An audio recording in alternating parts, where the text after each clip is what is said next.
Okay, shut up! Just kidding. All right. That looks like I'm really intimidating. Okay, so you find that molar mass on the periodic table. It's the bottom number. It's not very good to see on this periodic table, but you get the idea. The bottom number. Each element is unique, so it also equals a number, right? 1 mole of anything equals 6.02 times 10 to the 23rd of that thing. Usually that thing is a molecule or an atom.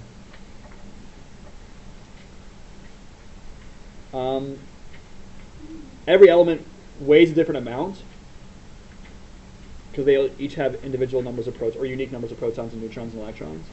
So if I had a mole of carbon and a mole of oxygen, they don't weigh the same because oxygen has more protons than carbon does. So even though they're the same number, they might not actually weigh the same. Kind of like if we had 1 mole of eggs or 1 mole of donuts, they don't weigh the same, even though, wait, not eggs, wait, why did I say mole? 1 dozen eggs or 1 dozen donuts, they don't weigh the same because they are different compounds, even though they both have the same number, which would be 12. Okay, so you can look them up. Sodium is 23 grams per mole. Carbon is 12 grams per mole.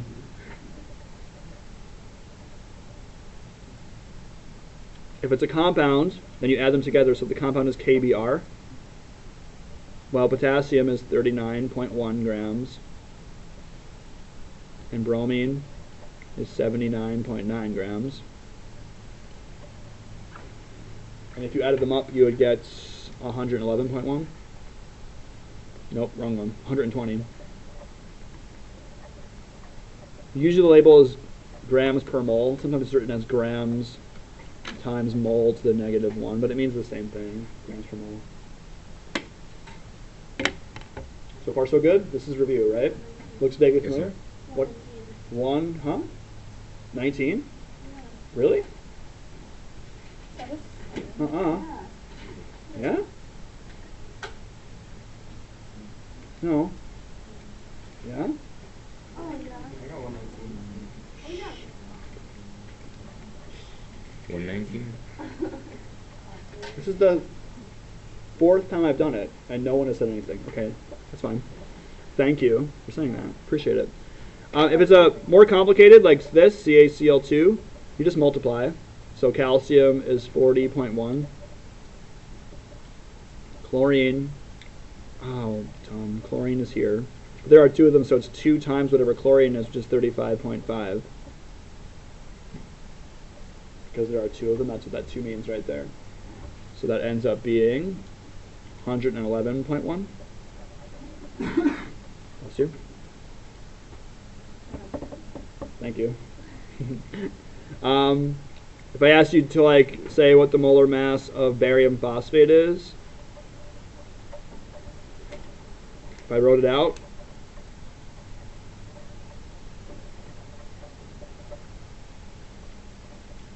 what do you have to do first? Can you determine molar mass by looking at those words? No, you can't. You have to do what? Write the formula. Yeah, look at the periodic table, write the formula. Okay. So, barium is +2. I think you're pretty good at this part. I could be wrong, but whoopsies. Phosphate's -3.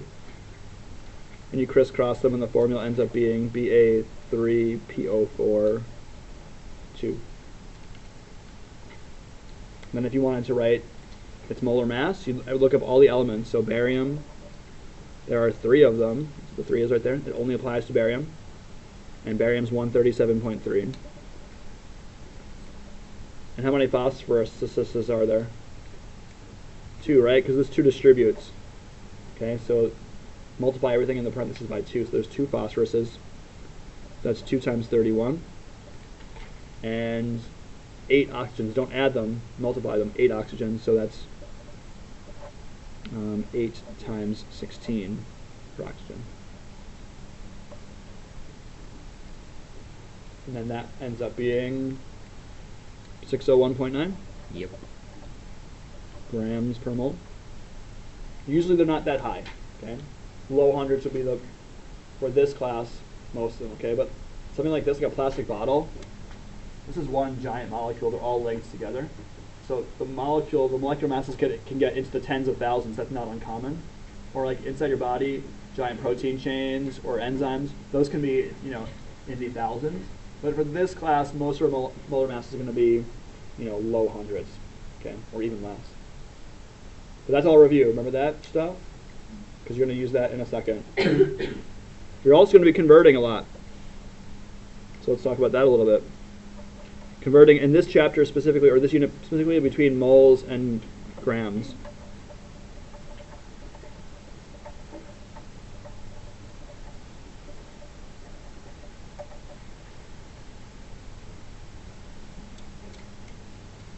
So if I wanted to say, I wanted to convert 100 grams of sodium chloride, and I wanted to know how many moles that was,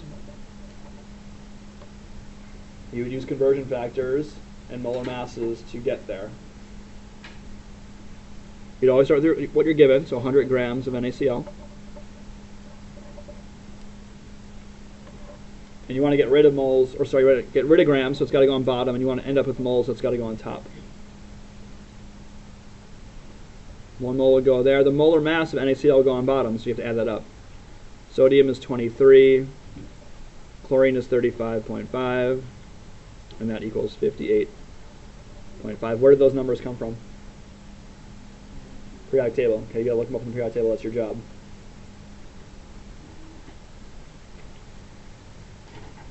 In this case, if you divide them, you get about 1.71 moles of NaCl. We do that a lot this unit.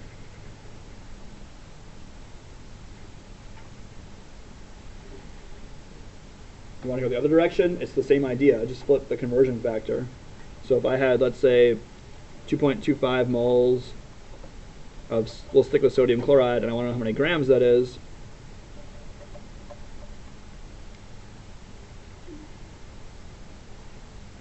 just do the same. 2.25 moles, start with that. And now moles is going to go on the bottom, so it cancels out, and grams is going to go on the top. And again, we already know the molar mass, but if you didn't, you would add it up. We know that it's 58.5.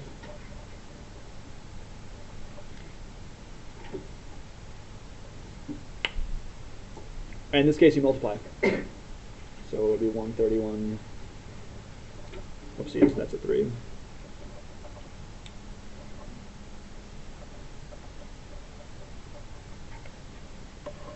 Any questions about that? That's also review. That's a long time ago. That's the molar mass of each of the individual elements. 23 for sodium and 35.5 for chlorine. Off the periodic table. Like chlorine, 30. Oh, no, okay. I was showing you where. I'm sure you believe me. Do you have reason not to believe me? Mm. Yeah, that's true. Questions about that at all? Great question. Other questions? Okay, we're going to use some of those things to do some other things. That sounds really general. But you're going to need some definitions first.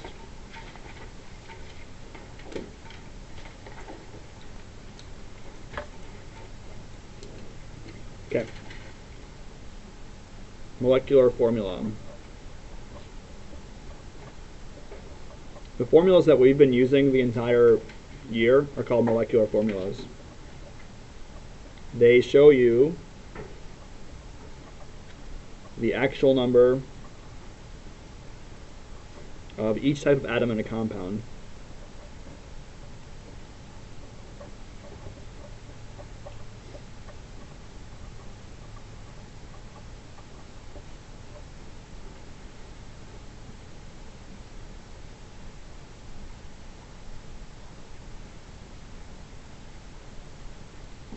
So if the compound is sugar, and it's C6H12O6, every molecule of sugar has that many carbons, hydrogens, and oxygens. 6 carbons, 12 hydrogens, 6 oxygens. Every molecule. Okay, it's called the molecular or actual formula. But that's what it is. It shows you, what's really going on with the atom. There's another kind of formula that doesn't give you as much information, but it's still sometimes used, and it's called the empirical formula. The empirical formula is the lowest ratio of elements in a compound.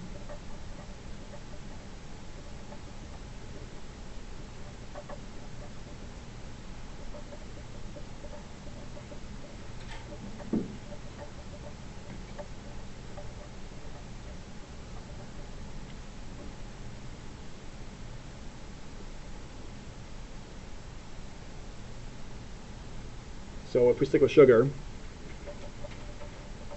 the molecular formula, I'm going to write MF, but it stands for molecular formula, not what you think it stands for.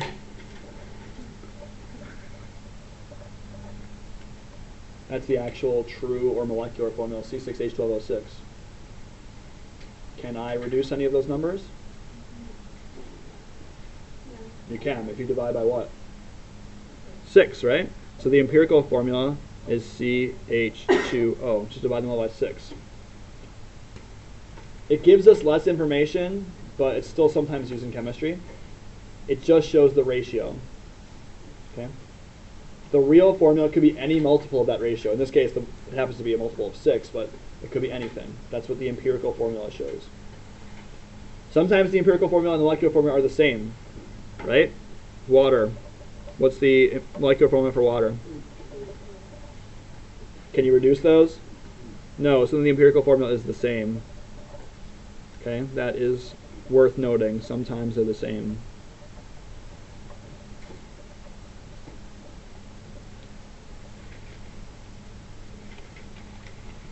Not all the time.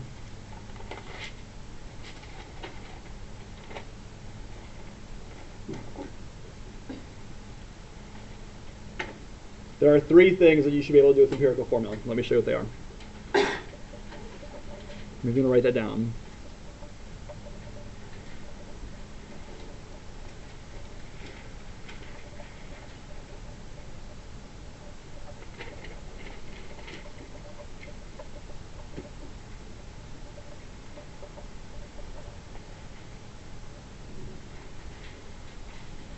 Number 1. If I gave you a molecular formula, could you give me an empirical formula? If given molecular formula, okay? Determine empirical formula. Hydrate, it's important. That's the easiest kind. Just reduce it, right? So if the molecular formula is C6H6, what's the empirical formula? CH, okay.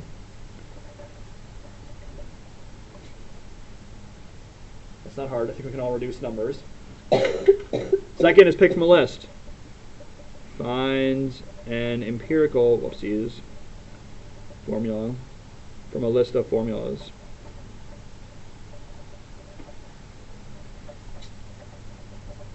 So if the formulas were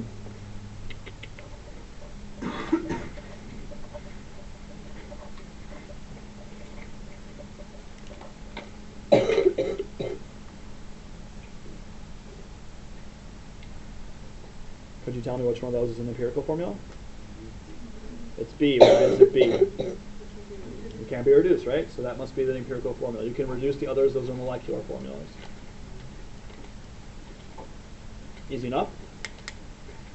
The third is a little more complicated. Is it? It is. 3. It's called, that's a weird 3, like a scary 3. Determine empirical formula. What's up? You can't see it. Determine empirical formula from percent composition.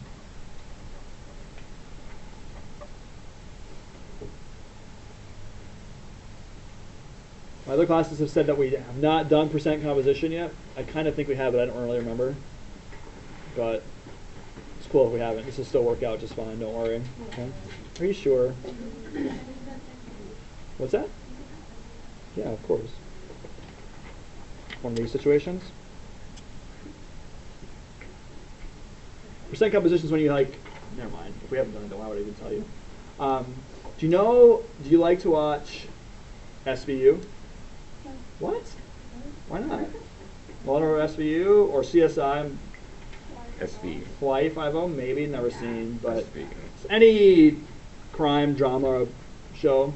CSU is where it's at, right? Yeah. Elliot and what's her name? Liv. Yeah. Stabler and I I don't know. Anyway, you know when they like have a trace amount of evidence and they like feed it into a machine, and then the machine says that it's like twine or cocaine or whatever, right? You've seen like that scene in every. Have you ever seen a show where they solve crimes? Almost in every one of them, where they put something in the machine and it just spits out an answer. Okay, those are real. Nice. They're not real in here, so I'm going to show you how to do that with some easy math. Okay, sort of. If you are, one day you will become forensic scientists because you are inspired by great science teachers, and so you'll get access to those machines. But for now, you just have some math to do. So I'm going to give you some percents of elements in a compound. For example, this compound happens to be 60% carbon, 13.4% hydrogen, and 26.6% oxygen. Now this kind of trails off to the right a lot, so I would suggest that you write these numbers on the left-hand side and save a lot of space on the right-hand side. And below them, I'm going to write the procedure to do this. Every problem will be exactly the same. They'll give you the percentages, and there's like 3.5 steps that you use to solve, to figure out what the empirical formula is. The empirical formula is okay. It's good for today. The rest of this week, we'll learn how to get molecular formula from the empirical formula. But for today, we're just going to go with the empirical formula. The first step is super great. You okay? Just change percent to grams. Not even convert them, not do any math, just literally where it says percent, write grams. So that would be 60 grams of carbon, 13.4 grams of hydrogen, and 26.6 grams of oxygen.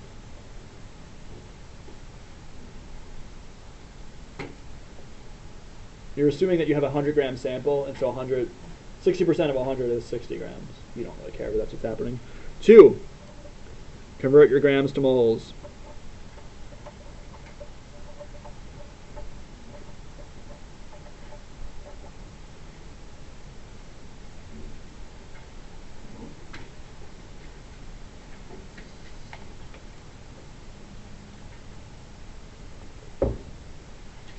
For each one. So, do this 3 times. Carbon is 12 grams per mole. Hydrogen is 1 gram per mole. Oxygen is 16 grams per mole.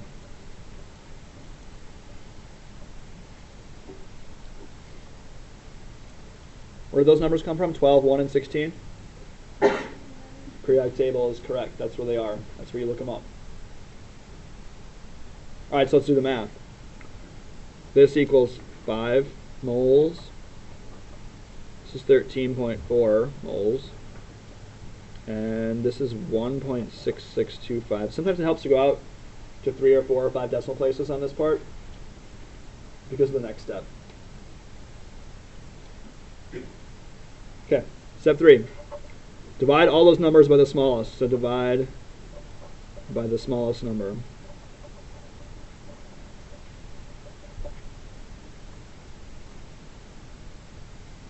Which one of these is the smallest? Yeah, 1.6625. So let's divide all of them by 1.6625.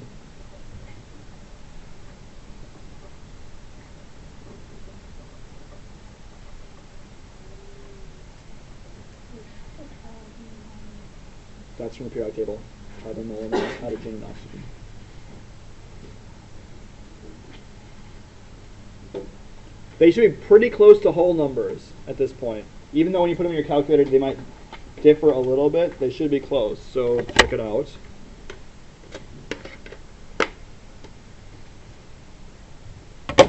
Ready? Let's see, 5 divided by 1.6625. Can you see that at all? Kind of, not really. 3.007, go ahead and call it 3. 13.4 divided by 1.6625. 8.06, go ahead and call it 8. Obviously this is going to be 1. Don't plug it into your calculator. Okay, lastly, the resulting numbers are the subscripts for your empirical formula.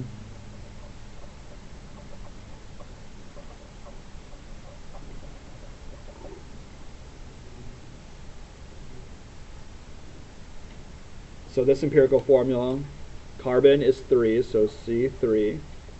Hydrogen is 8, H8, and oxygen is 1. So that is the answer to this problem. Determine the empirical formula from the composition, percent composition of that compound. How do I know it's an empirical formula? Can't reduce it, right? 3, 8, and 1 don't all reduce friendly like. The real formula could be something different, but it's going to be a multiple of this number. So the real formula, we don't know this yet, but you will maybe tomorrow-ish. The real formula could be C6H16O2, or it could be C9H24O3. It's just some whole other multiple of that empirical formula. That's how you determine empirical formula from percent composition. Do you have any questions about that? Pretty great, straightforward steps.